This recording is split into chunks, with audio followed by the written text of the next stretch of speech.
ಸಿದ್ದರಾಮಯ್ಯನವರಿಗೆ ಬುದ್ಧಿ ಕಡಿಮೆಯಾದಂತೆ ಕಾಣಿಸ್ತಾ ಇದೆ. 45 ವರ್ಷದ ರಾಜಕೀಯ ಜೀವನದಲ್ಲಿ ಕಪ್ಪು ಚುಕ್ಕೆ ಇಲ್ಲದ ವ್ಯಕ್ತಿ ಎಂದು ಹೇಳಿಕೊಳ್ತಿದ್ದ ಅವರಿಗೆ ಈಗ ಮೈತುಂಬ ಕಪ್ಪು ಚುಕ್ಕೆಯಾಗಿದೆ ಎಂದು ಎಂಎಲ್ಸಿ ಡಿಎಸ್ ಅರುಣ್ ಕುಟುಕಿದ್ದಾರೆ. ಮಾಧ್ಯಮಗಳ ಜೊತೆ ಮಾತನಾಡಿದ ಅವರು, ರೀಡು ವಾಚ್ ಹಗರಣ, ವಾಲ್ಮೀಕಿ ಹಗರಣದಲ್ಲಿ ನೇರವಾಗಿ ತಪ್ಪು ಒಪ್ಪಿಗೆ ಮಾಡಿಕೊಂಡಿದ್ದಾರೆ. ಮೂಡಾ ಹಗರಣದಲ್ಲಿ ಯಾವುದೇ ಅವ್ಯವಹಾರ ನಡೆದಿಲ್ಲ ಎಂದು ಹೇಳಿ ತನಿಖೆ ಆಯೋಗ ರಚಿಸಿದ್ರು. ನಾನ್ಯಾಕೆ 14 ಸೈಟುಗಳನ್ನ ಕೊಡಬೇಕು ಎಂದು ಪ್ರಶ್ನಿಸುತ್ತಿದ್ದ ಸಿದ್ದರಾಮಯ್ಯ ನಿನ್ನೆ 14 ಸೈಟ್ಗಳನ್ನ ಹಸ್ತಾಂತರಿಸಿದ್ರು ಎಂದು ಆರೋಪಿಸಿದ್ರು. ಹಾಗಾಗಿ ಕೂಡಲೇ ಸಿದ್ದರಾಮಯ್ಯ ರಾಜೀನಾಮೆ ನೀಡಬೇಕೆಂದು ಒತ್ತಾಯಿಸಿದ್ರು. ನಮ್ಮ ಈ ಪ್ರಜಾಪ್ರಭುತ್ವದ ವ್ಯವಸ್ಥೆ, ಸ್ವಾತಂತ್ರ್ಯ ಹೋರಾಟ ಅದಾದ ನಂತರ ಕಳೆದ 77 ವರ್ಷಗಳಿಂದ ಭಾರತ ಸದೃಢವಾಗಿ ಬೆಳೀತಾ ಇದೆ. ಕರ್ನಾಟಕ ರಾಜ್ಯದಲ್ಲಿ ನಮ್ಮ ಆಡಳಿತಾವಧಿಯಲ್ಲಿ ಹಲವಾರು ಅಭಿವೃದ್ಧಿ ಕಾರ್ಯಗಳನ್ನು ಮಾಡಿದಂತಹ ಸಂದರ್ಭಗಳಲ್ಲಿ, ತದನಂತರ ಕಳೆದ ವರ್ಷ 16 ತಿಂಗಳ ಹಿಂದೆ ಮಾನ್ಯ ಸಿದ್ದರಾಮಯ್ಯನವರ ಸರ್ಕಾರ ಬಂದ ನಂತರ ಆದಂತಹ ಘಟನೆಗಳನ್ನು ಇವತ್ತು ಅವಲೋಕನ ಮಾಡುವಂತಹ ದಿನ. ಮಾನ್ಯ ಸಿದ್ದರಾಮಯ್ಯನವರು ಈ ರಾಜ್ಯದ ಮುಖ್ಯಮಂತ್ರಿಗಳ ಆದ ನಂತರ ಆಗ್ತಾ ಇರುವಂತಹ ಹಲವಾರು ಅನಾಹುತಗಳು,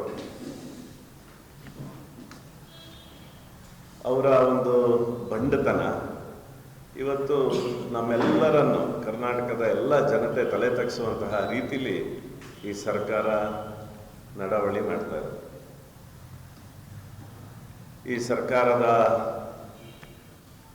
ಕಳೆದ 4-5 ತಿಂಗಳಿಂದ ಅವರು ನಡ್ಕೊಳ್ತಾ ಇರುವಂತಹ ರೀತಿ, ಕಳೆದ 2-3 ದಿನಗಳಿಂದ ಆಗ್ತಿರುವಂತಹ ಎಲ್ಲ ಅವರ ಚಟುವಟಿಕೆಗಳನ್ನು ನೋಡ್ತಾ ಇದ್ರೆ ಮಾನ್ಯ ಸಿದ್ದರಾಮಯ್ಯನವರಿಗೆ ಒಂದು ರೀತಿಯಾದಂತಹ ಬುದ್ಧಿ ಭ್ರಮಣೆ ಆಗ್ತಾ ಇದೆ ಅನ್ನುವಂಥದ್ದು ಮೇಲ್ನೋಟಕ್ಕೆ ಕಾಣ್ತಾ ಇದೆ. 40 ವರ್ಷಗಳ ರಾಜಕೀಯ ಜೀವನದಲ್ಲಿ ಒಂದೇ ಒಂದು ಕಪ್ಪು ಚುಕ್ಕಿ ಇಲ್ಲ ಅಂತ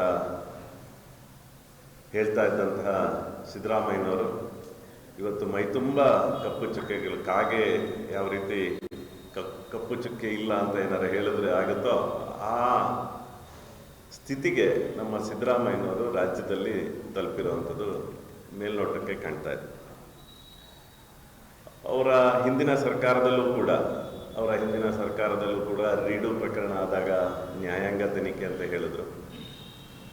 ಅದಾದಮೇಲೆ ಈ ಸರ್ಕಾರ ಬಂದಾದಮೇಲೆ ಕೆಲವೇ ತಿಂಗಳುಗಳಲ್ಲಿ ಮಹರ್ಷಿ ವಾಲ್ಮೀಕಿ ನಿಗಮದ 187 ಕೋಟಿ ಹಗರಣ, ಏನೂ ಇಲ್ಲ, ಏನೂ ಆಗಿಲ್ಲ ಅಂದ ಸಂದರ್ಭದಲ್ಲಿ ಚಂದ್ರಶೇಖರನ್ ಅವರ ಆತ್ಮಹತ್ಯೆ ಆದ ನಂತರ ಬೆಳಕಿಗೆ ಬಂದಂತಹ ಪ್ರಕರಣ, ಏನೂ ಆಗಿಲ್ಲ ಅಂತ ಹೇಳಿ ಕೊನೆಗೆ ಸದನದಲ್ಲೇ 87 ಕೋಟಿಯಷ್ಟು ಹಗರಣ ಆಗಿದೆ ಅನ್ನುವಂಥದ್ದನ್ನು ತಪ್ಪೊಪ್ಪಿಗೆ ಸದನದಲ್ಲೇ ಹೇಳ್ತಾರೆ. ಅದರೊಳಗೆ ನಮ್ದೇನು ಪಾತ್ರ ಇಲ್ಲ ಅನ್ನೋವಂಥದ್ದನ್ನು ಹೇಳುವಂಥದ್ದು.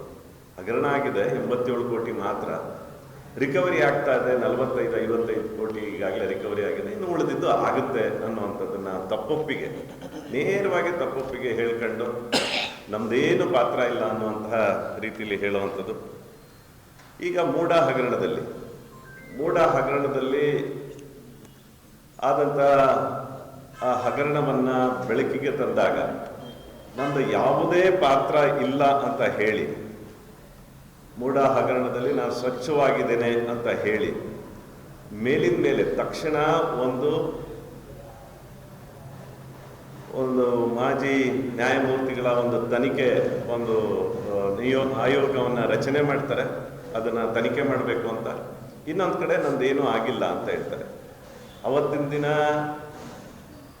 ಪತ್ರಕರ್ತರ ಮುಂದೆ ಹೇಳುವಂಥದ್ದು, ನಾನು ಯಾಕೆ 14 ಸೈಟ್ಗಳನ್ನು ಕೊಡಬೇಕು, ನನಗೆ ಯಾರು 60 ಕೋಟಿ ರೂಪಾಯಿಗಳನ್ನು ನನಗೆ ಕೊಟ್ಟರೆ ನಾನು 14 ಸೈಟನ್ನು ವಾಪಸ್ ಕೊಡ್ತೀನಿ ಅಂತ ನೇರವಾಗಿ ಅವತ್ತು ಹೇಳಿದಂಥದ್ದು.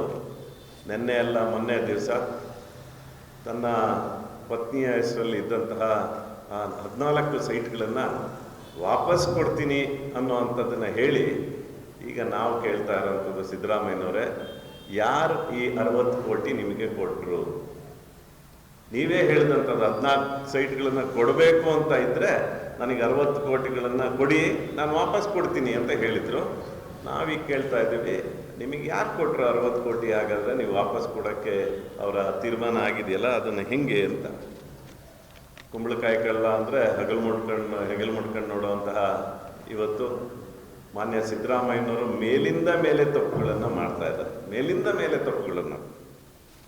ಈಗ ಸೈಟು ನಾನೇನು ತಪ್ಪು ಮಾಡಿಲ್ಲ ಅಂತ ಅವತ್ತು ಹೇಳಿ, ಇವತ್ತು ಸೈಟು ನಾನು ವಾಪಸ್ ಕೊಡ್ತೀನಿ ಅಂತ ಲೆಟ್ರನ್ನ ಬರೆಸಿ ಕೊಡೋದು ಅವರೇ ಹೇಳ್ದಂತಾಯಿತು. ಅವ್ರು ಮಾಡಿದಂತಹ ತಪ್ಪನ್ನು ಪದೇ ಪದೇ ಈಗ ರಾಜ್ಯದ ಜನತೆ ಮುಂದೆ, ಹೌದು ನಾನು ತಪ್ಪು ಮಾಡ್ತಿದ್ದೀನಿ, ನಾನು ಹಿಂಗೆ ಮಾಡೋದು ಅನ್ನುವಂಥ ಸ್ವಭಾವದಲ್ಲಿ ಇವತ್ತು ಅವ್ರ ನಡವಳಿಕೆ. ಜೊತೆಗೆ ರಾಜ್ಯಪಾಲರ ಮೇಲೆ ಅವ್ರು ಮಾಡಿದಂಥ ಆರೋಪಗಳು, ರಾಜ್ಯಪಾಲರು ಪ್ರಾಸಿಕ್ಯೂಷನ್ಗೆ ಕೊಟ್ಟಂಥ ಸಂದರ್ಭದಲ್ಲಿ ಕೋರ್ಟನ್ನು ಕೂಡ, ಹೈಕೋರ್ಟ್ ಪೀಠ ಕೂಡ ಇಲ್ಲ ಇದು ಸರಿ ಇದೆ, ಅವ್ರು ಪ್ರಾಸಿಕ್ಯೂಷನ್ ಕೊಟ್ಟಿರೋದು ಸರಿ ಇದೆ ಅಂತ ಸಂದರ್ಭದಲ್ಲಿ ಅವರ ಜೊತೆಗಿದ್ದಂತಹ ಸಚಿವರುಗಳ ನಡವಳಿಕೆ, ರಾಜ್ಯಪಾಲರು